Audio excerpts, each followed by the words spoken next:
Benarkah transaksi yang dideteksi oleh PPATK adalah merupakan aksi pencucian uang seperti dikatakan Menko Polhukam Mahfud MD? Pagi ini kita akan membahasnya dengan sejumlah narasumber yang hadir secara daring untuk Sapa Indonesia Pagi.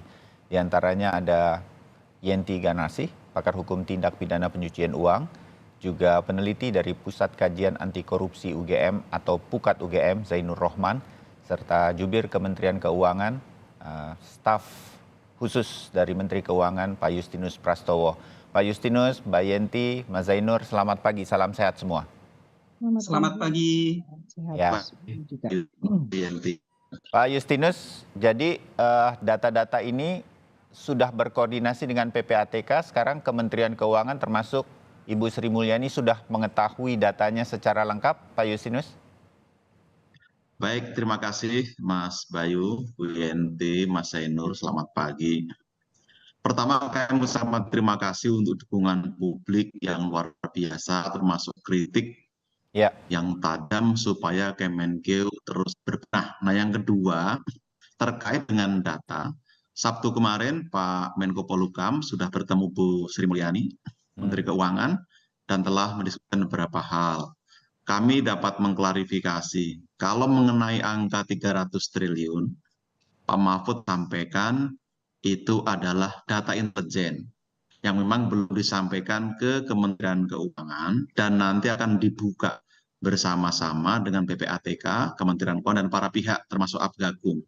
Jadi kami juga masih menunggu nanti penjelasan PPATK. Nah, yang kami terima sejauh ini adalah ada 266 korespondensi surat menyurat dengan PPATK dalam kurun 2007 sampai 2023.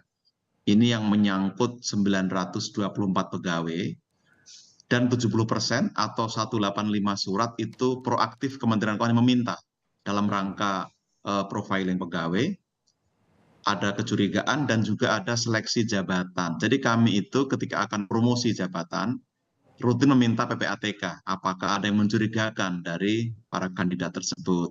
Dan dari yang disampaikan PPATK tersebut, seluruhnya sudah kami tindak lanjuti, Mas Bayu, dan sudah ada statistiknya yang mendapat hukuman ringan 237 orang, hukuman sedang 217 orang, dan yang mendapat hukuman disiplin berat itu 597 orang. Itu total dari berbagai kasus termasuk yang dari PPATK ini. Jadi sejauh yang kami korespondensikan sudah tindak lanjuti. Nah, untuk yang 300T kami menunggu nanti ada rapat-rapat lanjutan untuk membahas ini secara lebih rinci. Oke. Jadi pada intinya sudah berjalan apa yang selama ini kan orang beranggapan di Kementerian Keuangan nggak terjadi apa-apa. Sebetulnya terjadi ini. Ada hal-hal yang mencurigakan. Bahkan Kementerian Keuangan sudah meminta data-data sedemikian rupa kalau ada yang mencurigakan. Dan sanksi-sanksi sudah diberikan. Nah, temuan-temuan seperti PPATK ada 300 triliun ini ditindaklanjuti. Oke.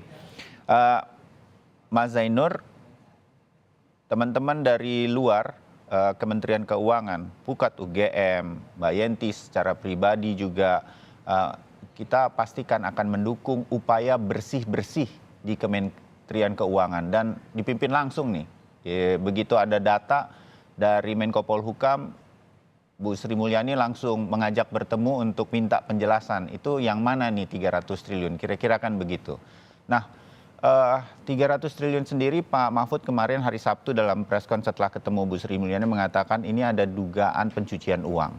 Nah, Mas Zainur, ini tuh sedemikian rupa, oke ini masih data intelijen, kita pasti akan menemukan, mendapatkan penjelasannya nanti. Tapi data-data seperti ini bagaimana bisa dipakai sedemikian rupa untuk bisa bersih-bersih di Kementerian Keuangan, menurut Mas Zainur?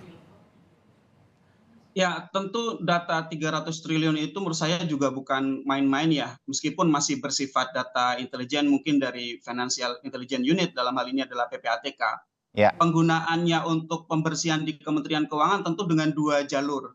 Yang pertama adalah penindakan secara hukum pidana melalui penegakan Undang-Undang Tindak Pidana Pencucian Uang dan juga mungkin tindak pidana korupsi, yaitu menegakkan Undang-Undang Tipikor.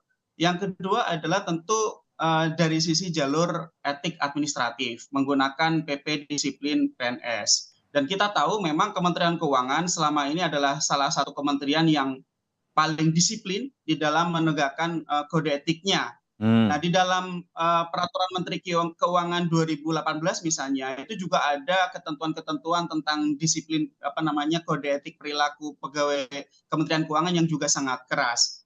Belum kita bicara soal PP disiplin PNS yang berlaku untuk semua PNS. Nah, tentu dari dua jalur itu, jalur hukum pidana dan yang kedua adalah hukum administrasi, menurut saya ini momentum yang sangat tepat gitu ya. Kalau momentum ini memang momentum yang ditunggu-tunggu oleh publik penyelesaiannya. Ya, kita tidak ingin isu 300 triliun ini sekadar menjadi penghias isu di media massa. Kita ingin ada langkah-langkah yang jelas, terukur, dan juga ada hasilnya ya dari sisi pidana dan dari sisi administrasi penegakan disiplin PNS. Nah, tadi kalau ditanya bagaimana cara menggunakannya, tentu yang pertama aparat penegak hukum gunakan informasi intelijen dari PPATK tersebut untuk memulai memproses dari sisi hukum pidananya. Tentu akan memulai dengan mencari tindak pidana asal, karena TPPU mau tidak mau harus tahu tindak pidana asalnya apa dulu, karena tidak mungkin tanpa tindak pidana asal, meskipun tidak harus dibuktikan terlebih dahulu.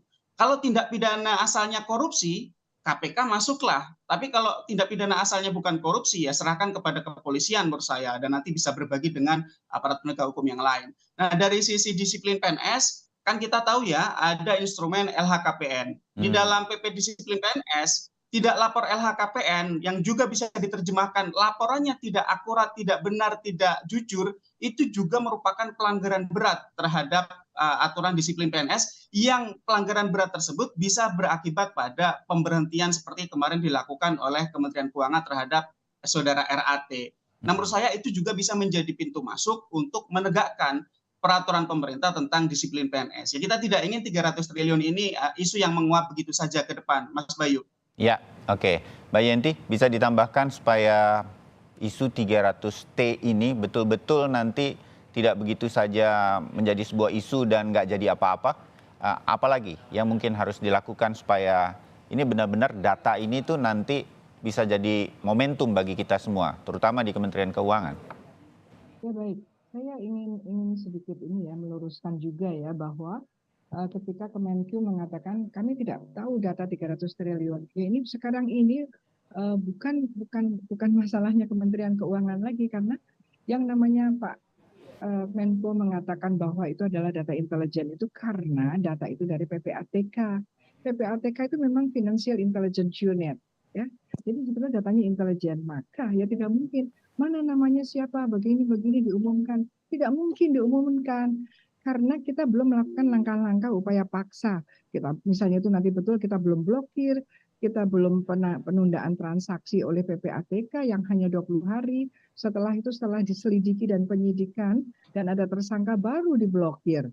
Jadi ya tidak mungkin menyatakan itu. Saya ingin menyampaikan bahwa undang-undang ya terutama Kementerian Keuangan. Mbak Yenti, mohon maaf, saya kurang mendengar. Apakah Mbak Yenti bisa menaikkan volume audionya? Ya, oke. Ya. Terima kasih Mbak Yenti. Lanjutkan. Ya, jadi supaya kita bagus semuanya lah ya, itu aturan-aturannya. Kita juga, saya mempelajari bagaimana sih perpajakan itu, bagaimana ini, karena memang kejahatan pajak juga termasuk kejahatan yang masuk dalam kejahatan asal pencucian uang.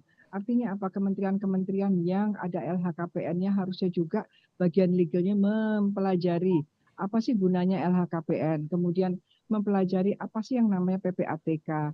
Jadi tidak boleh lah menyatakan mana datanya, siapa, kalau perlu sebut namanya. Tidak mungkin, karena ini belum ada upaya paksa. Kalau disebutkan sekarang hilang nanti, sementara PPATK belum melakukan langkah-langkah pengamanan. Pengamanan kalau itu nanti ada, makanya namanya juga dugaan. Indikasi keras gitu ya. Karena terbukti kan, sekarang masyarakat sudah terlanjur tahu, ada 56M LHKPN yang tidak akurat. Ada 36M yang ada di safe deposit box yang seharusnya tidak boleh itu. Karena safe deposit box itu bukan uang. Jadinya harusnya itu hanya surat berharga, sertifikat, ijazah, perhiasan, logam emas, itu boleh di situ. dan itu dicatat karena itu persyaratan. Artinya apa? Ini juga banknya harus kita lihat. OJK bagaimana? Karena ada aturan antara perbankan dan PPATK di mana PPATK itu juga bisa melihat isi dari safe deposit box. Ini yang terjadi apa? Gitu ya. Nah, itu juga melawan hukum seorang pejabat Kementerian Keuangan menyimpan uang dan ini adalah modusnya pada waktu Gayus Tumbuhan. Gayus ya Pak, saya takut Tambunan, Gayus Tambunan ya. Gayus Tambunan. Itu juga menyimpan. Artinya apa? Saya khawatir ini modus-modusnya modus-modus lama saja. Tetapi mohon maaf kepada Pak Mas Pras. Baik. Pengawasannya ini yang kurang sehingga ada kesan di masyarakat itu ada pembiaran. Ini yang harus dijawab oleh kementerian dengan tata kelola. Bagaimana mengawasinya. Begitu. Mengenai pengawasan ya. Baik Mbak Yenti. Saya break sebentar untuk kemudian nanti kembali lagi setelah jeda. Tetap bersama kami.